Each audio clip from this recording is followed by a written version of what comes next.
I don't say that hijab is a journey, because it is something that is mandatory. It's not just a choice you get to willy-nilly make whenever you want to make. It is mandated and required. Hey, it's Sophia So Fly, and welcome back to my YouTube channel. Today I'm talking about something that I never talk about, and that is hijab.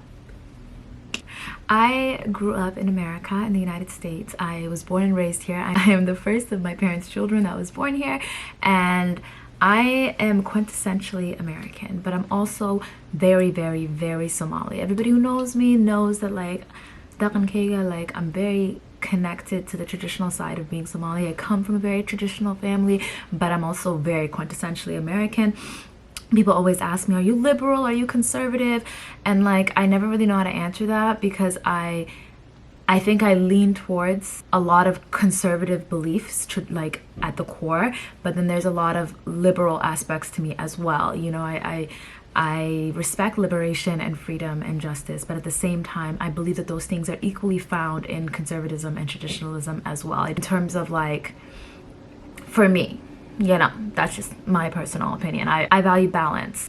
Let me just say Bismillah ar-Rahman ar-Rahim. Any good that I say is from Allah subhanahu wa ta'ala, and any bad that I say is from me and the shaitan. Please have patience with me.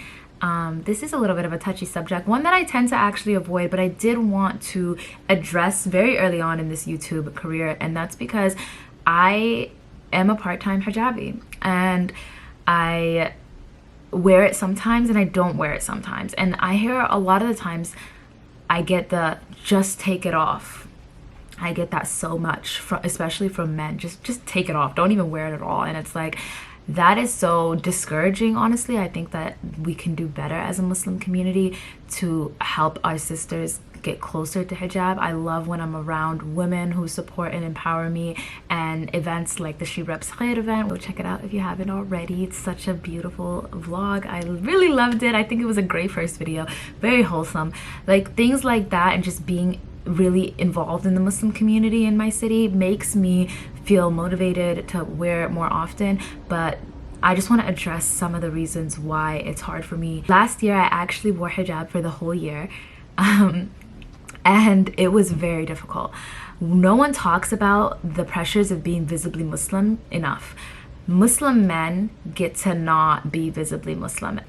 The only way someone will know you're Muslim as a man is if you A, disclose to them that you're Muslim, or B, you have a very Islamic name like Muhammad, something like that. Those are the only ways that someone will know that you're Muslim. You have to disclose that information, whereas when you wear hijab, you are visibly Muslim. And I did not realize how much America hates Islam until I wore the hijab. I travel a lot. I spend a lot of time in the Middle East, and I spend a lot of time back home in Somalia and in different parts of Africa.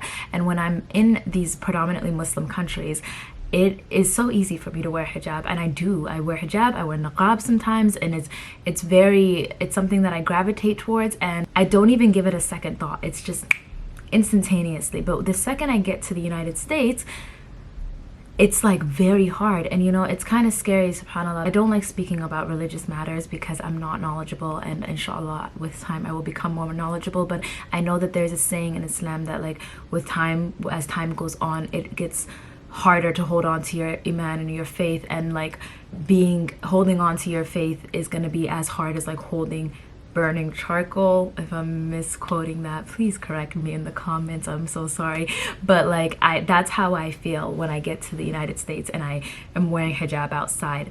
The last year was extremely difficult, and I think with everything that's happening in Palestine and in Gaza right now, especially, the amount of Islamophobia has heavily increased. I started wearing it consistently, every single day, from May to about April of this year, March of this year, so a little bit under a year. And from April to October, chef's kiss. To be fair, I was gone the whole summer, so June, July, August I was in Egypt, so obviously it's a lot easier to wear hijab in Egypt. But even the months that I was in America, it wasn't as difficult as it was post-October. Post-October, especially in a city like Seattle, there's a lot of fake liberals and a lot of prejudice and discriminatory actions that are taken in the form of microaggressions. It was extremely, I'm not gonna lie, it was extremely difficult for me. In January, I had a very traumatic experience.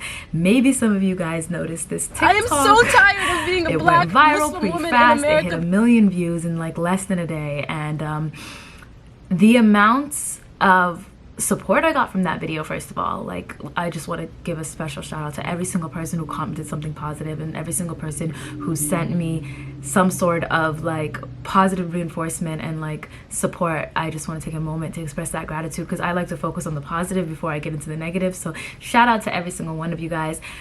But there was a lot of Islamophobic comments on that video.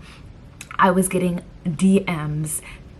So basically, just for some context, basically what happened was I went into a jewelry store to get my nose ring changed. As you can see, I no longer have a nose ring because of this. The hole is closing a little bit. I'm literally so traumatized that I just took the whole nose. I took all my piercings out. I had multiple piercings.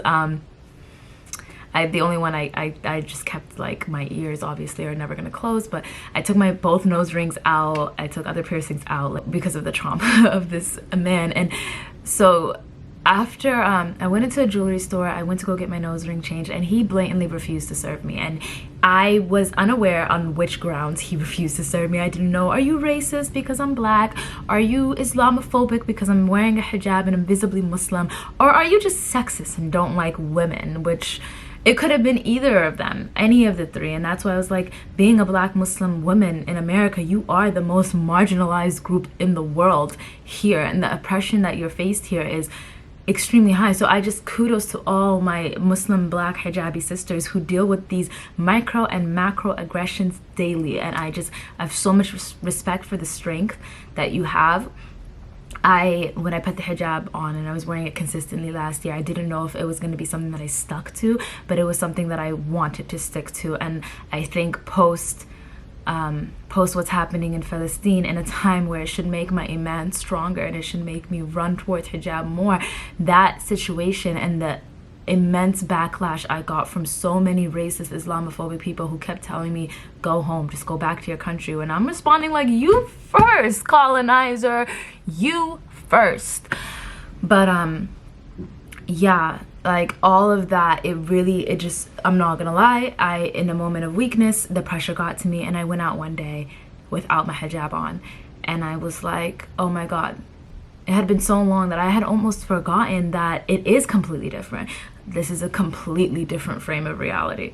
And as much as like non-hijabis want to say, hey, you know, like, we struggle with being black Muslim women too, no, it's not even remotely the same thing. Like, when you are visibly Muslim as opposed to not being visibly Muslim, like, when your relationship with God is very intimate as human beings, our spiritual relationships are extremely intimate. So the things that we deal with in terms of our relation with Allah subhanahu wa ta'ala, as a non-hijabi, no one gets say on that relationship. No one is going to tell you what to do, how to act, how to be, what to say, and you don't reflect anybody but yourself when you do something. But as a hijabi, you are not only reflecting you are reflecting our entire ummah, our entire religion, the words of Allah subhanahu wa ta'ala, and the words in the Quran, and the actions in the sunnah of the Prophet sallallahu alaihi wasallam. You are a reflection of all of this, and that is a type of pressure that nobody can ever understand.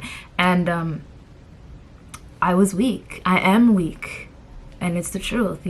I'm ashamed to say it, but I'm not gonna lie to myself about it. I'm not the strongest Muslim, and I pray and I pray and I pray every single day that I do, and I will, and I want you guys to pray for me too, inshallah, because it is something that I desire, but it is extremely difficult. And I really wanted to be vulnerable and open up about this topic with you guys, because I've never spoken about it. People always ask me, like, my Instagram is a cluster. Like, people get so confused when they go on my Instagram, because they're like, what is going on here? One second I'm beautifully covered from head to toe, mashallah, and the next I'm in a crop top. And it's like, I feel like I've always felt pulled between the very Western American side of who I am and then the very traditional Somali side of this is who you should be. And all I'm trying to do is find the very real, authentic, connection with Allah subhanahu wa ta'ala and the faith to wear hijab, not because I'm Somali. I think that's a lot of where my hesitancy to even like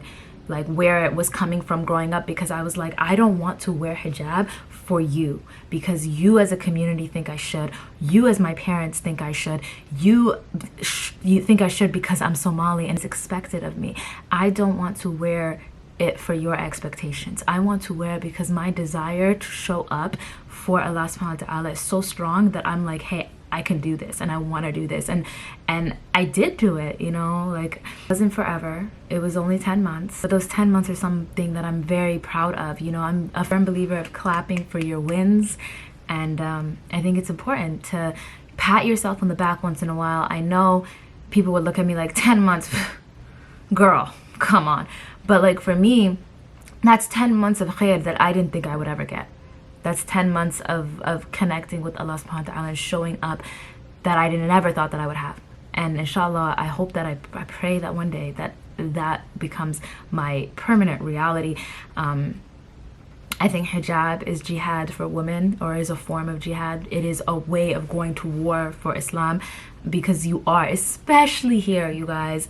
And that's like one of the many reasons why I like don't want to raise kids in the United States, and I don't want to be here. And I genuinely am like, hey, I want to be in a place where I can be around Muslims and I can feel accepted. And I think representation is so important, and I just clap for the hijabi sisters who are representing us in spaces that we are not welcome in. And I think this entire country is a space that we're not welcome in. I think that the United States hates Black Muslim women, and you know, it's sad. It's sad, but it's the truth. It's the inevitable truth that we must deal with. And yeah, this channel for me is all about being authentic, being real, letting you guys into my very, very, very real life. Like, this is not sugar-coated. There's no PR statements, none of that. This is real. This is authentic. This is a channel where we're gonna get deep. We're gonna cry. You're gonna see me cry, and you're gonna see me be real and have real, raw human emotions and be honest. And I'm ready to hold myself accountable. I'm ready to take this journey with you guys, and I'm ready to let you guys in to my entire life, the good, the bad, and the ugly, all of it. And I think sometimes when we look at people on social media, you see these perfectly curated lives, right? You see these lives of like, oh my God, you think that I just I'm living this amazing fun life where I travel to so many different countries and I'm dressed up and I like have fun, and I do. That's very true. But there is the other side of that where it's like we deal with the same things. We're all scared. We're all looking for guidance. We're all trying to find some connection to God and to our higher selves, and just do better and be better. And that's one of the reasons why this is my second video on this channel, and I wanted to just give this disclaimer and let you guys know what hijab means to me. And it is extremely important to me, but it is not something that I wear all the time. And in my promise to stay authentic and live my authentic truth, you're gonna see all these different sides of me. And there's gonna be instances where you see me not wear it, and there's gonna be instances where you see me wear it, and you're gonna be like, well, what is going on? Is she a hijabi or is she not a hijabi? And the truth is, I'm just someone that's trying to get there. I really am. And I never actually say my hijab is my journey. I know that's a popular phrase amongst the Muslim community, and a controversial one at that. People say it's not a journey, it's fard, and that is the same reason why I don't say that hijab is a journey, because it is something that is mandatory. It's not just a choice you get to willy-nilly make whenever you want to make. It is mandated and required. It's not just something you can say, I'm journeying to being a hijabi. The truth is, life itself is a journey. So while yes, that things are fard and required and mandated by Allah subhanahu wa ta'ala, life in and of itself is a test and a journey. So in my promise to share my life with you, you're going to see me embark on this journey. You're going to see times where I am at the top peak and just living a life of khair, and you're going to see times where I'm slipping and I'm not, you know. And that's the realness of being human. That's the rawness of real human emotion, and that's what it means to be human. And yeah, so I just wanted to come on here and give you guys this little insight into what it means to me, and just let you guys know, if you can give me advice in a way that is, you know, in alignment with who we are and what we represent as Muslims, then I take that fully. I fully take that, and I thank you, and I make dua that Allah subhanahu wa ta'ala blesses you for giving me that advice. And if you cannot give me advice in a way that is with grace and dignity, and in a way that our Prophet sallallahu alaihi wasallam would be proud of you for, then that is okay. I take it too. I receive that as well, and I still make dua for you, because even the reminder, even if it's in a negative way, even if it's in a way that's rooted in shame, I still will take that reminder than someone who doesn't tell me at all. So I thank you guys. I thank you guys for your reminders every single day. I just want you guys to know that, like, this is my life. This is my very real life, right? Like, this is not all pretty all the time. I'm not gonna paint some perfect picture. I'm going to tell you the truth, and I'm going to show you the truth. And I hope you guys embark on this journey with me. I know y'all are still waiting for the tea to be spilled, and don't worry, the story times are coming. They really are coming, but I don't want to launch this YouTube career in a way that's like negative. I really want this to be an uplifting experience. One of the main reasons why I started this channel is because I've been dealing with extreme depression over the last year and a half.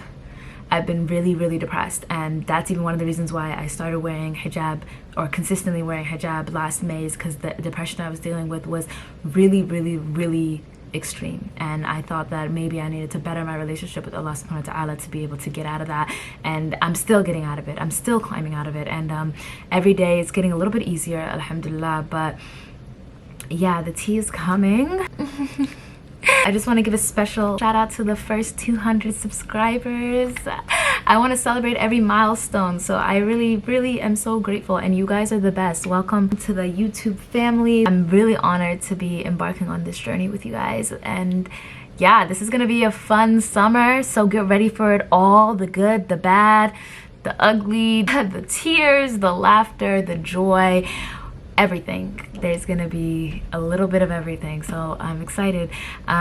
Yeah, we're at 200. Let's try to get to 500. I'm gonna drop the first story time when we reach 500 subscribers, so let's do it. I know we can do it. I know that we can, so come on, let's go.